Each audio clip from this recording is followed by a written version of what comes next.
L'Oficina Municipal d'Escolarització, també coneguda com OME, és un servei conjunt de l'Ajuntament i la Generalitat que posa a l'abast de la ciutadania els mecanismes necessaris per al procés de preinscripció i matrícula. L'oficina dona servei sobre totes les qüestions relacionades amb l'oferta de centres educatius del municipi.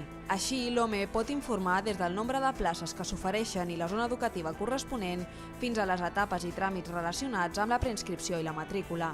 L'oficina també facilita, rep i ajuda a complimentar les sol·licituds per als nivells de primària, secundària, escoles bressol i segon cicle d'educació infantil.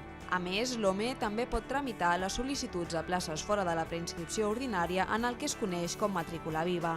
El primer benefici de la OME és la comoditat, és a dir, que tu tinguis durant tot el curs, tant per preinscripció com per matrícula, com per fer qualsevol consulta, una oficina oberta que et parli i aglutini la informació de tots els centres de Viladecans. Jo penso que és un servei de qualitat que fa més còmoda aquesta informació.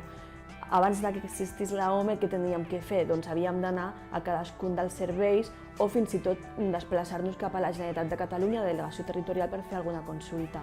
És com un espai, una oficina on pots trobar tota la informació d'aquest tipus i això fa que la gent de Viladecans tingui aquesta comoditat.